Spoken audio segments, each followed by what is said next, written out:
All right, so continuing on with the lecture, um, there were two major philosophy thinkers that came about. One of them was Thomas Hobbes, and the other one was John Locke. Now, the thing is, Hobbes is the one who thought of the social contract theory. Now, if you break it down, basically, social contract theory is this: if there is no government, if there are no consequences, no laws, to your actions, basically, you do something and you're free to do something, but you're going to be by yourself. So whatever happens, if you throw a rock at somebody, you're going to have to deal with the consequences, and nobody is going to stop that person from, let's say, beating you up. Okay, you got to take care of yourself. So the thing is, Hobbes said basically, yes, we trade in our freedoms for security. We make that subconscious agreement with the government. But he also said that we do not have the right to break that agreement with the government. So once we trade our freedoms for security, we can't turn our back on it. Okay. Now, the thing is, John Locke, on the other hand, he said famously that people were naturally endowed with the right to life, liberty, and property. Now, if you know the Constitution, you may hear that and say, like, well, that sounds familiar because we basically used that, but we changed the last part of it. We didn't really come up with it. In our Constitution says life, liberty, and the pursuit of happiness. So basically, we stole that line from John Locke. We just like erased the last part and added our own thing. We know a good thing when we hear it. So the thing is, in order to preserve their rights, the willing contracted to give the power to the governing authority. So basically saying, hey, we understand we are willingly, no one's forcing us to give our freedoms for security. We're doing it out of because we want to.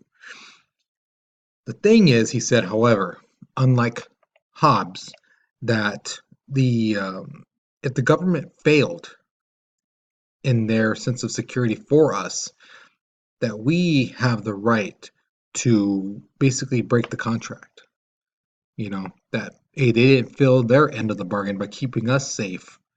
So, we should be able to get our right back, whatever their rights may be, um, whatever agreement we had with the government, basically, about, you know, security, whatever freedoms we gave it for it, if we want it back, if they didn't hold their end of the bargain, then yeah.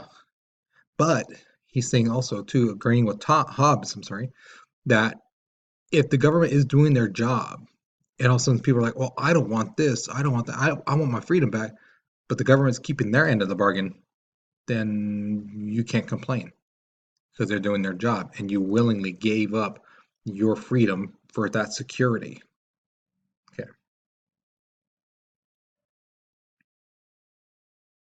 All right. So now we come to the purpose of the government. Now, one of the main things about the purpose of a government is to maintain social order. It's sad but true that humans, we truly have not figured out a way to live without conflict, right? We need something to establish on how we resolve issues. Um, and what that means is when there's no laws, people will naturally be aggressive. You know, it's either my way or the highway. You either agree with me or we're gonna have issues. And that's sad because, but that's our human nature, you know.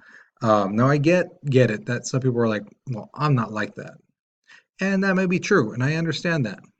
But again, um, that's a person. We're talking about people, a whole group, and always remember this: a whole group of people.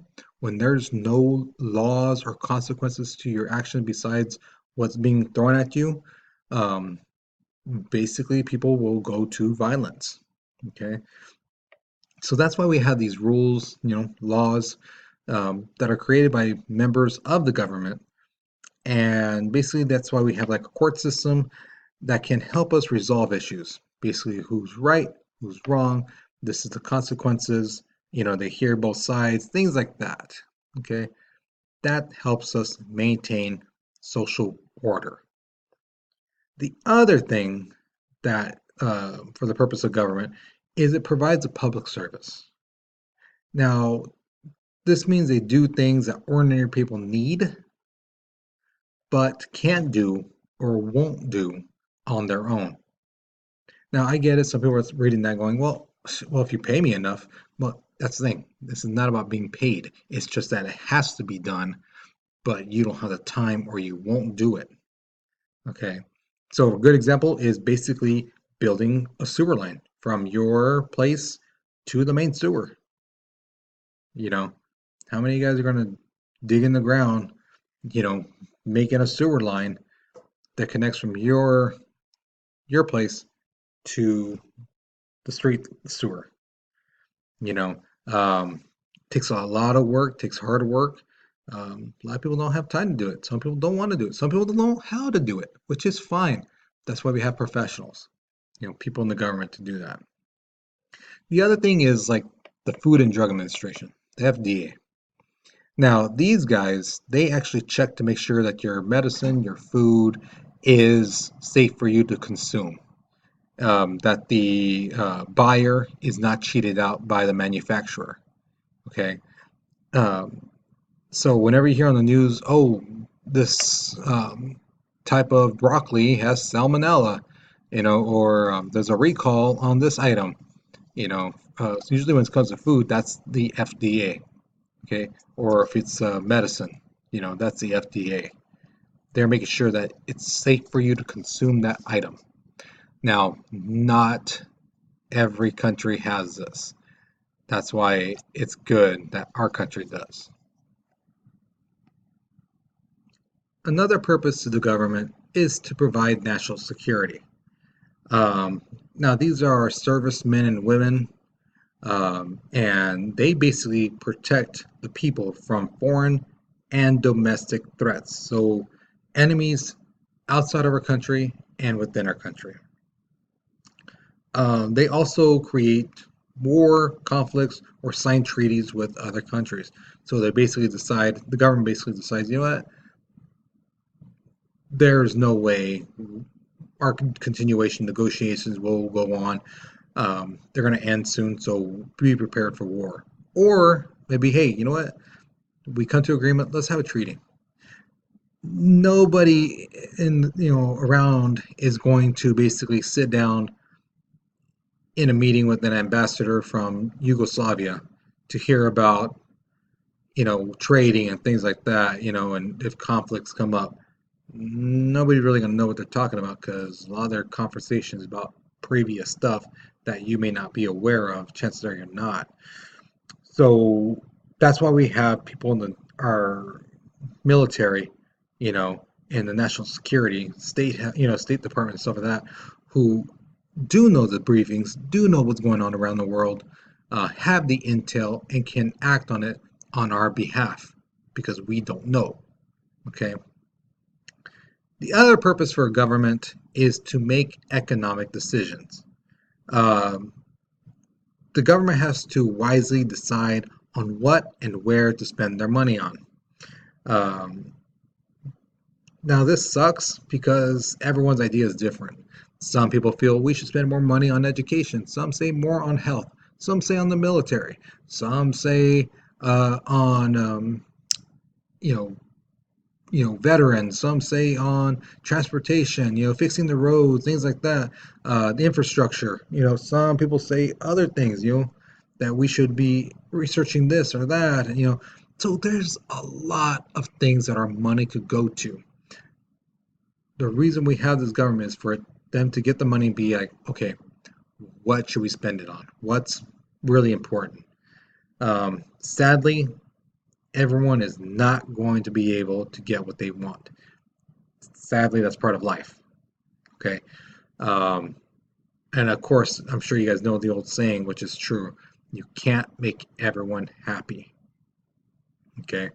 Because even if you make it even money across the board, Some people are going to be like, well, this group deserves more money because they do this and this and that. And another group supporting another group will say, no, we deserve the more money than these guys because this and this and that. I don't know why you're giving these guys money because they don't do la la la la. And this part of the government, should not, have this much money because all they do is, and you can't make everyone happy. And that's God's honest truth. All right. So here is your final question. Are there any other rights that we are born with besides life, liberty, and property? All right. Now, the thing is, um, put yourself in a scenario where, you're 15 years old. There's no government, there's no laws, you know, and basically you're told you have the right to life, liberty, and property. Is there anything else you could think of that you could be like, what?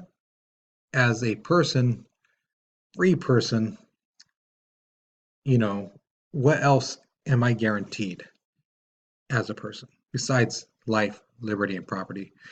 Now, I know this might be a question that might be difficult for some people to be like, what else is there? But that's why I want you to really, really think about it, contemplate it, go over in your head. It really is like a philosophical question.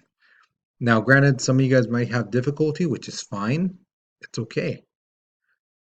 Um, and some of you guys may have already two or three things that you already thought of, which is great. Be sure to write that down. But if you're having trouble, I just want you to sit there and think, really let it spew in your head. What are you born with? What rights are you born with besides life, liberty, and property? Okay. Now, don't cheat and put pursuit of happiness. And if you're one of those people who've already thought of three things and that was one of them, you got two things now. Okay. Do not put pursuit of happiness because that's in our Constitution. Okay. Try to think of something else. All right. I just thought about that right now. I was like, oh, there's going to be somebody going to put that. And if you already started writing it, you better erase that puppy. Okay. So think about it. Let it spew in your head. Okay. So once you're finished with this question, you're done with the rest of the day. All right. You finished this lesson. Congratulations. So hopefully you learned something new. Um, now, next class, when you come in, be sure to turn in this paper into the black basket. Make sure your name's on it. Um, and just be prepared for the class. Okay. Um, other than that, you're finished. Have a good day and take care.